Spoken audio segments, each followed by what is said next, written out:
Hello, my friends. Welcome to Bariatric Care, the podcast, the video. I'm glad to be with you today, and I have something important that I want to talk about with you today. I've been talking last week, and it's more this week. I'm going to talk about the topic of regain because it's such a big deal, and still we're brand new into the year.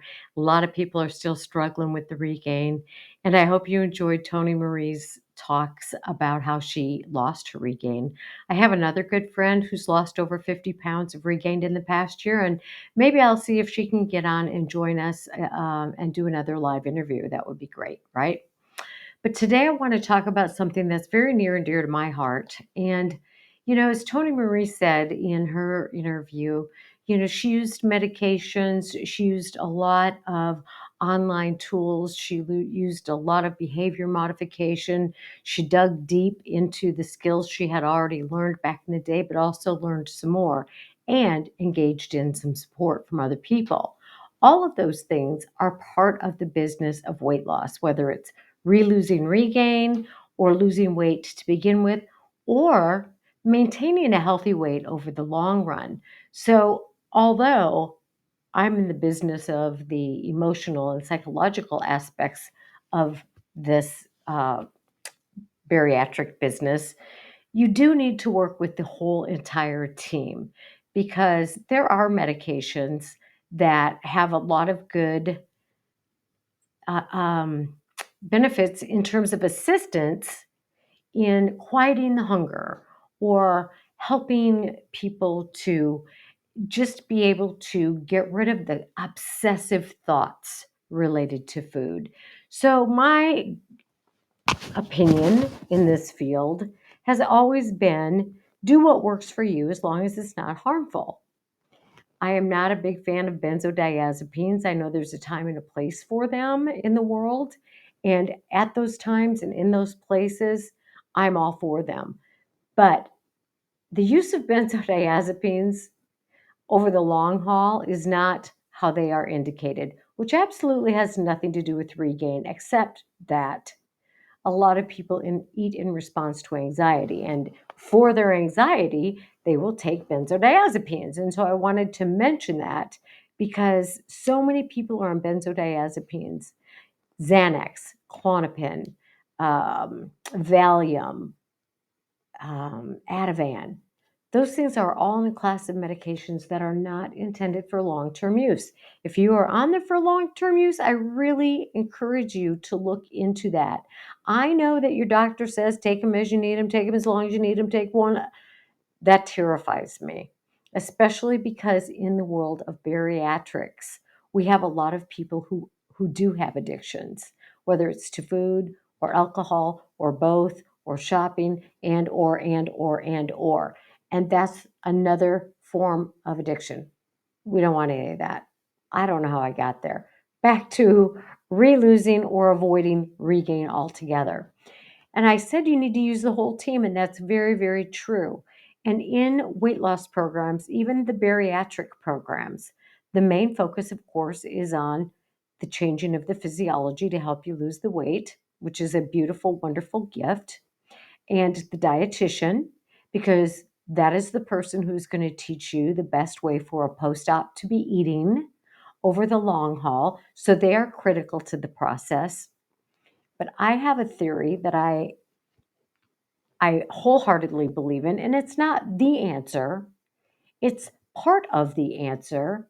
It is an answer along with a lot of other answers, but I think it's one that is absolutely overlooked in any weight loss program except Noom. And I'm not very familiar with Noom other than I know it's based on psychology. And I haven't looked into it because that is for them. And I don't want to steal Noom ideas, although I'm sure a lot of the things that I'm talking about are in the Noom program. And when I say steal, I would never steal it. I would say this is something I learned in Noom. But I know that what I've been doing, I think, is very similar to what I've heard about what the Noom program is. It's focusing on the thoughts. It's focusing on your strengths. It's focusing on behavior modification, but also What gets in the way of following through? So many people over the years, I swear to God, I hear this every day. I can lose the weight, I just can't keep it off. And I'm almost always told this at the very beginning of a pre-surgical evaluation. And I really want to jump in at that point in the evaluation, but I try to hold off because what I want to say is, then why do you think the surgery is going to help? If you've always been able to lose the weight, what happens that you don't continue to do the things that led to the weight loss? Because the reality is the same after bariatric surgery. You've got to continue to engage in the same behaviors you've done 1,000 times before when you lost weight. And it's when you stopped engaging in those behaviors that you regain the weight. There's nothing different about that after weight loss surgery. Now, the difference sort of is, and it's a good one, right? The surgery gives you opportunity to lose the weight. But people very often erroneously think that because they've lost the weight or they have the ability now to lose the weight, it's going to motivate them and keep them on track. Now, there's some truth in that, right? People get very, very motivated.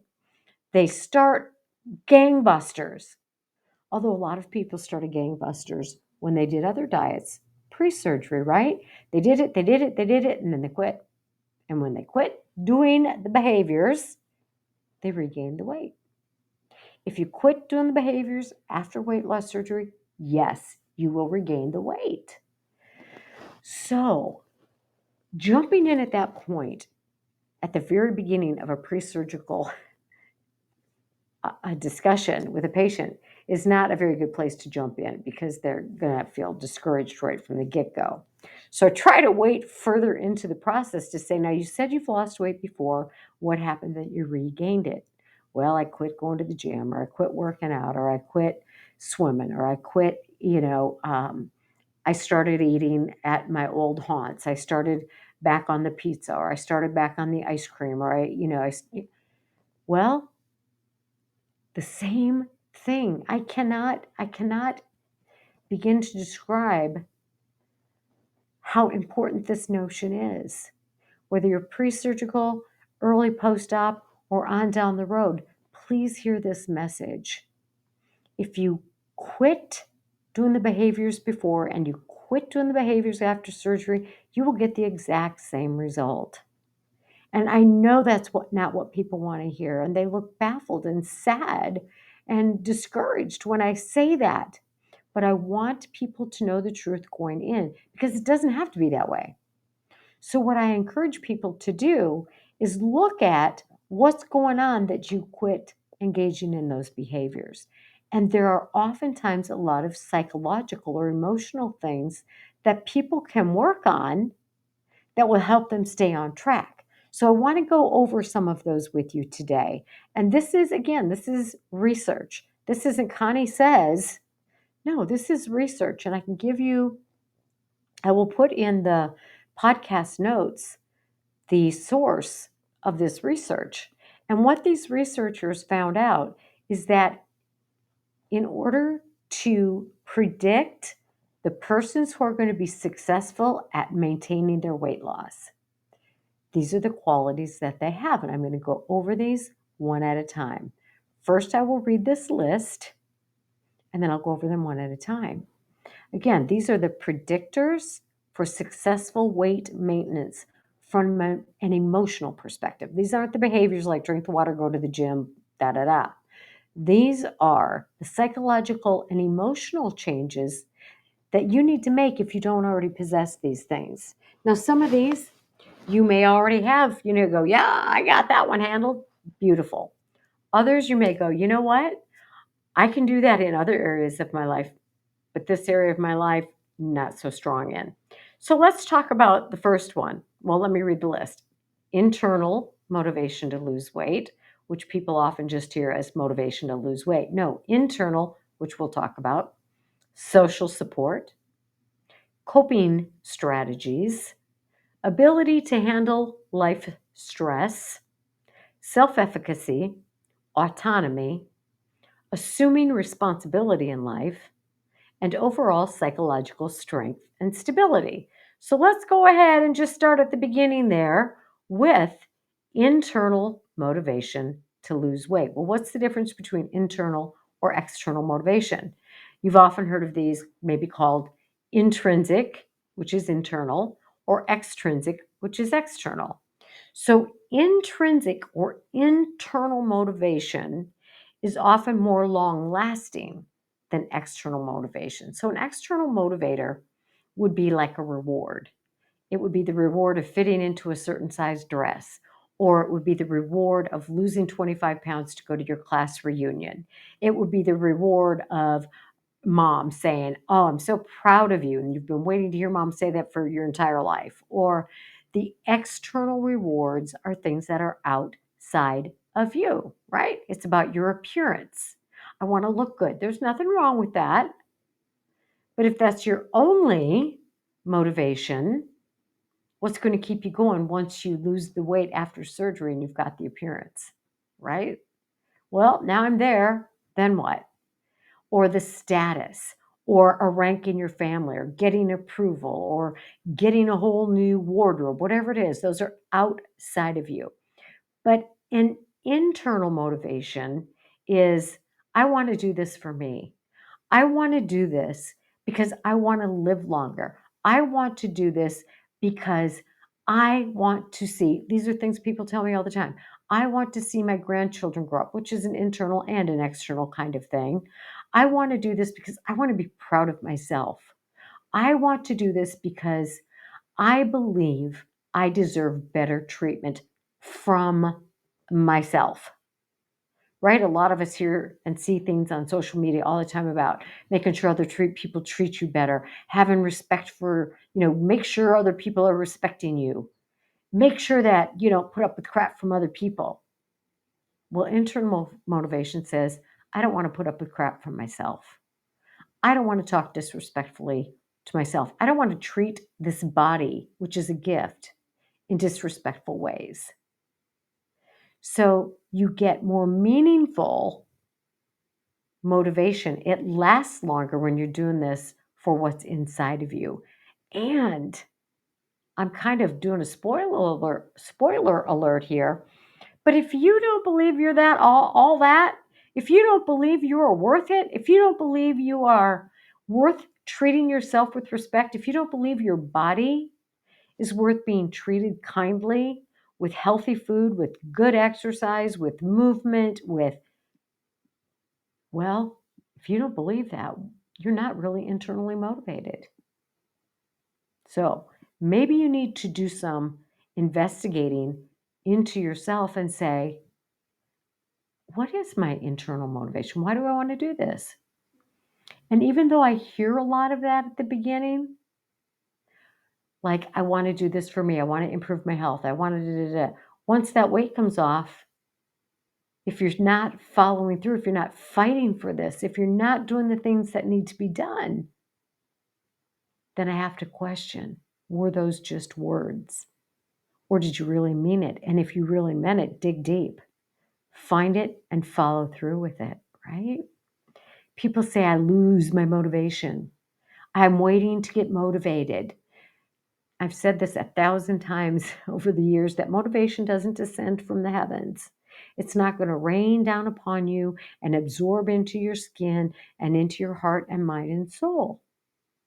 Motivation comes from you. You have to say, I care about myself enough to get up off the couch and walk. I care enough about the health of my body to say no to myself in terms of some foods, sometimes. I care enough about myself to fight the negative thoughts that come into my mind, to treat myself like a healthy adult when I hear myself say, well, I want this cookie, or I don't want to eat protein again, to say, maybe you don't want to, but you do want to live longer. You do want to be respectful towards your body. You do want to feel proud of yourself, right? Has that healthy adult to petulant child discussion and follows through like a healthy adult. So you might need to dig in and look at What's the difference? And what is, you can say there's so much difference, actions and words, right? You can say the words that sound all pretty. Oh, I'm so motivated. But if you're not doing anything, your words belie your actions, or your actions belie your words in this case. You're saying something, but you're not following through. All right. So, in your program, your bariatric program, in any other weight loss program that you've worked with in the past, did they talk to you about internal motivation versus external motivation? Do you have any idea what that is or what that was? And where do you work on this motivation? Where do you improve your self-worth, your self-esteem, so that you're motivated to behave in a way that supports your belief in yourself?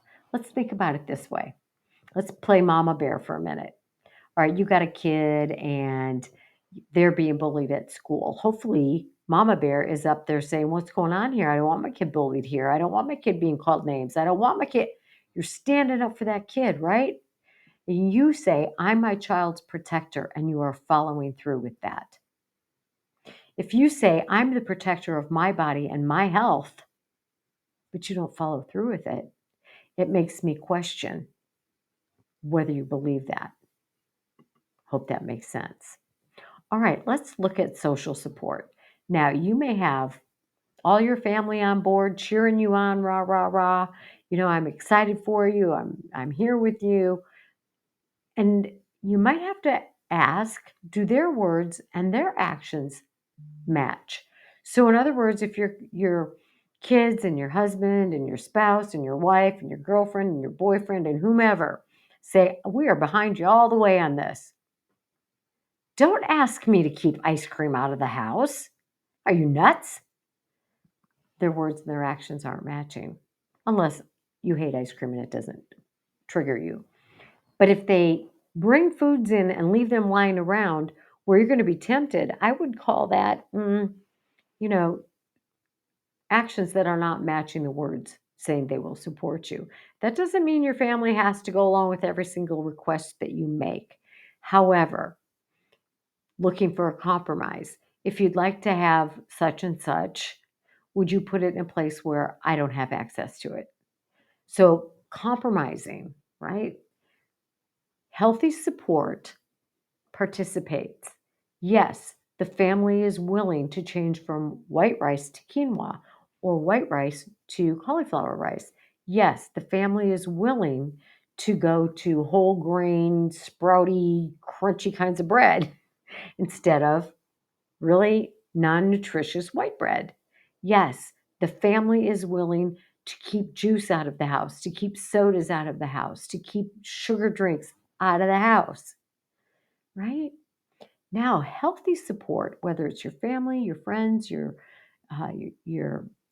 whoever you're really close to that you trust and love and know love you, they may point out to you at times that they see your actions going against your words. Now, as human beings, our initial reaction is to get defensive.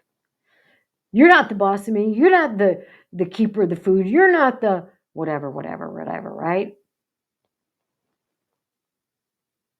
It would be wise for you to enlist some of your closest people and ask them to do that for you. Please tell me if you see me behaving in a way that doesn't support my own goals, that doesn't support what I want, because then you're inviting them. And even if you don't, and they tell you, if it's out of love, that is good friend. That is healthy support.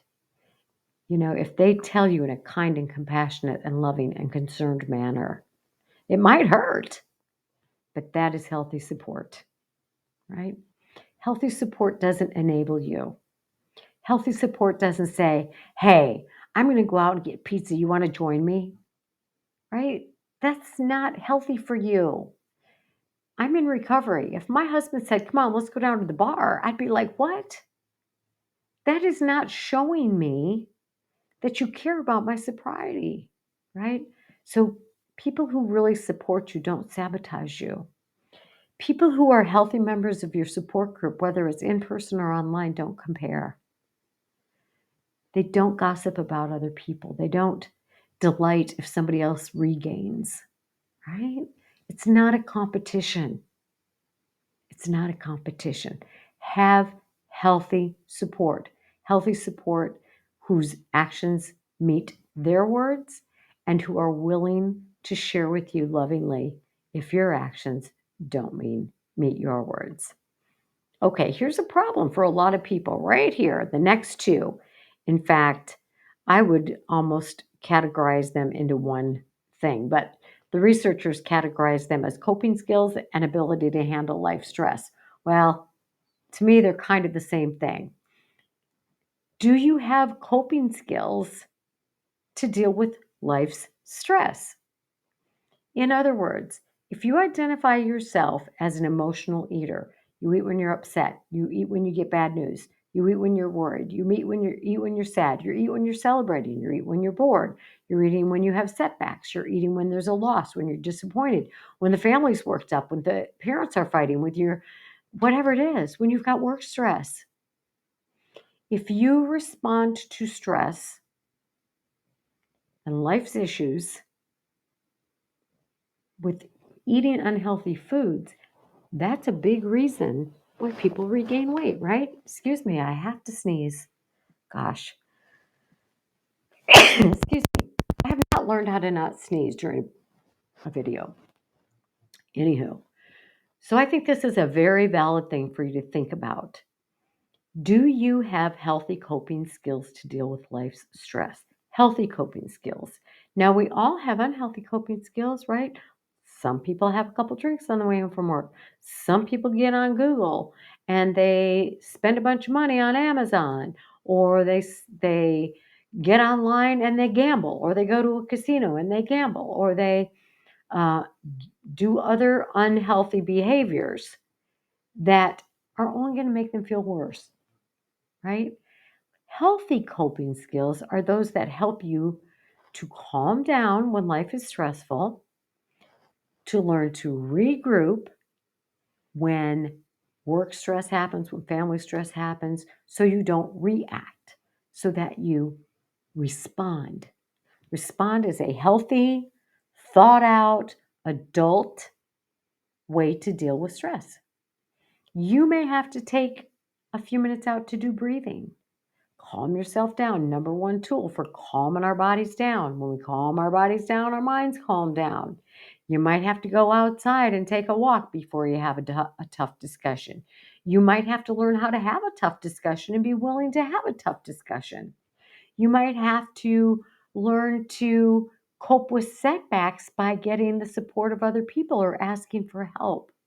You might need to start journaling or meditating or doing yoga or playing with the dog or finding some ways to settle down rather than react in an unhealthy way that might harm you, like eating or drinking or yelling at somebody or, cussing somebody out or taking your frustration out with other people. But by using a healthy coping skill, you can deal with your emotions and then come back and respond in a healthy way. This is a big deal. A lot of people who come back after regaining say, life happened, stress happened, my elderly parents got sick, so and so died, the kids were home for a year with COVID, doing school from home, blah, blah, blah, blah, blah. All those things are stressful, but friends, life is stressful. And because you choose to have weight loss surgery doesn't mean it's going to be any different. So if you don't know how to cope with stress in a healthy way after surgery, you're not going to know how to cope with stress in a healthy way before surgery or after surgery. It's kind of like I say, if you don't like your mother-in-law, your future mother-in-law, chances are good you're not going to like her after you get married. I mean, come on. What changes if you struggle with eating when you're stressed before surgery? What's going to change with the surgery that you don't do that? Nothing. Nothing. So maybe you need to say, one of the things I need to focus on and learn are healthy coping skills. Maybe I need to get into therapy. Maybe I need to get into a group. Maybe I need to take a class. Maybe I need to listen to some podcasts. but nobody's going to do it for you. Nobody's going to do it for you. If you haven't listened to or watched the Mel Robbins little part on YouTube, do it. I'm going to mention it for several weeks in this podcast or in this Berry Aftercare videos because I love it. I love it. And I would love to say this all the time, every day to people. I try to be a little softer. I'm not always that soft, but she's like, there's nobody coming. There is nobody coming to do anything for you. Nobody's going to come and do your laundry. Nobody's going to pay your taxes. Nobody's going to go to work for you. Nobody's going to meal prep for you. Nobody's going to exercise for you. Nobody is coming. This is about being an adult. It's about learning what you don't know, as an adult should.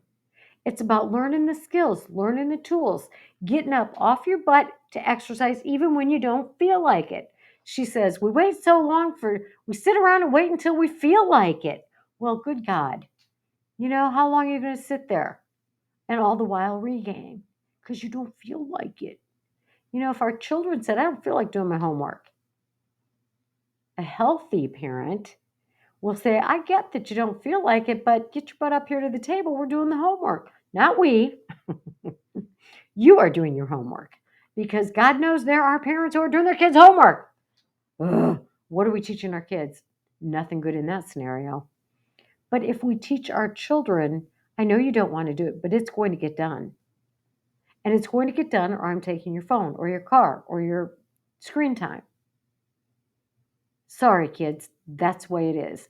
Responsibility, then play. But so many of us, we just want to play. We want to do what we want to do. We don't want to do the hard stuff. We have to grow up and be the healthy adult because ain't nobody coming. All right, so if you don't know stress management skills, if you don't know healthy coping skills, then you need to do yourself the service of learning those. Otherwise, you're either going to go back to eating in response to those things, or you might pick up something equally unhealthy like drinking or shopping or whatever, right? The idea is not to switch unhealthy behaviors. The idea is to learn and change your brain so that you can respond in a healthier way. It's up to you. So you might have to learn. You might have to take anger management or stress management or parenting classes or whatever the heck it is that you need. Here's another one that gets in the way of following through with the healthy eating, with the meal prep, with the continued exercise, with the writing down of what you've eaten, with getting out there and joining support groups. And the psychological emotional issue is self-efficacy. Now, self-efficacy means you believe that you can do it. You can believe in your ability to succeed in a situation or finish a task. So you may have wonderful self-efficacy when you're at work. You're like, bring it on, whatever it is. I know this. I can do this. I'm good at my job. I will get this job done, right? When it comes to losing and maintaining weight loss, you might be shaking in your shoes because you've tried this 15, 30 times before and you've not been able to do it. So it would make sense that your self-efficacy in this arena is kind of low. So if you don't have self-efficacy or the belief that you can do it, it's almost impossible for you to succeed. How do we change the belief that we can do something? Well, one thing is to learn to change your thought process, to say, okay, this has been really hard for me in the past, but I'm learning new skills. I've been given a roadmap of how to get there. The dietitian has written it out for me. I know what to do. I just need to do it. By doing it, by following 3/4 of what you're supposed to do in a given day in terms of making healthy decisions for your weight, you're developing your self-efficacy. If you walk for 5 minutes on the treadmill, you've learned you can do it. If you walk for 6 minutes on the treadmill the next day, you're developing self-efficacy. I think I can do this. The next day you walk 10 minutes, you're like, oh my gosh, I can do this. I didn't think I could do this. I can do this. So if you follow your meal plan one day, you go, who knew I could do this? I can do this. Now I know I can because I've done it. So if I did it yesterday, I can do it today. So you're developing your self-efficacy. But if your self-worth is in the garbage can, you need to work on that because you might be telling yourself, I can do this, but in your soul, you're thinking, I'm a loser. I'm a failure. I've been told my whole life I'll amount to nothing. I've been, told, who do you think you are? Why do you even bother? You're just, you're just worthless, whatever you've been told. If you were told that as a child, it has sunk into your veins. And you need to pump something new through those veins. And I don't mean drugs. I mean healthy, positive oxygen. You need to put healthy, positive thoughts through your brain, and you probably need a therapist. If your self-esteem has been damaged by kids picking on you, by parents teasing you, by siblings calling you names, by coaches teasing you, by whatever. If you've been abused in any kind of way, your self-esteem has been damaged, even if you want to pretend that happened a long time ago, doesn't bother me anymore. Baloney. Your body knows it. Somewhere in the stores of your brain, you know it.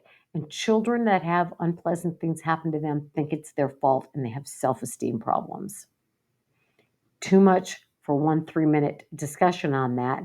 But trust me, if you've been telling yourself for a long time, I'm not worth it, it doesn't matter, why do I bother? I never succeed. It's always, it just doesn't even make sense. I've never been able to before. You are certain, and I darn well guarantee you are certain to regain. If you don't put effort into and get some help, professional help, to get rid of whatever resulted in your self-esteem being hurt and learn to build that self-esteem, nothing else will work. I guarantee you. If your belief about yourself is negative, and in your heart of hearts you say, I don't like me, I don't love me, I hate myself, whatever, there's no way your actions are going to reflect that of a healthy person consistently. You may for a week or two or maybe a year.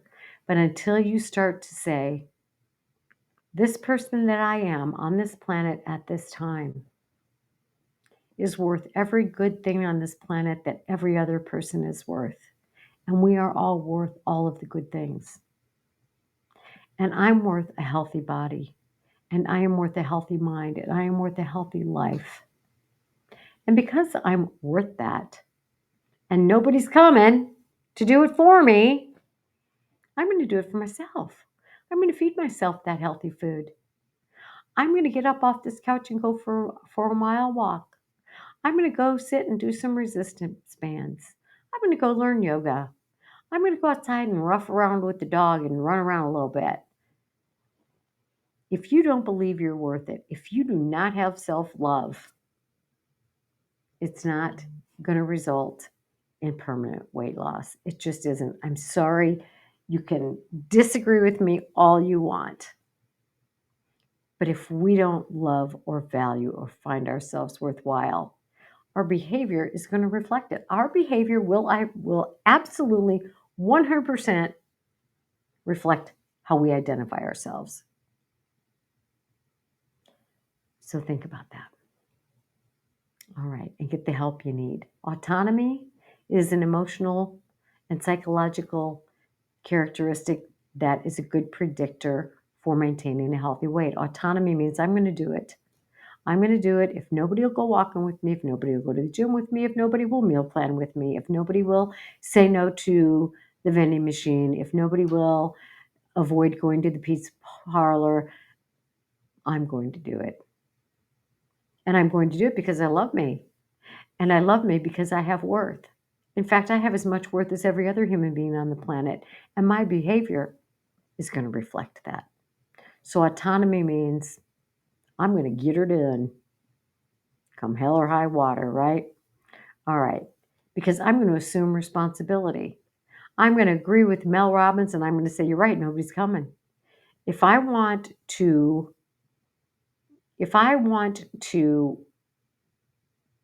get my muscles toned, I'm going to have to do the exercise myself. If I'm going to maintain a healthy weight, I'm going to have to say no to myself and things that I want at times. If I'm going to get a promotion, I'm going to have to do the extra work it takes at the job to do the work required for that promotion.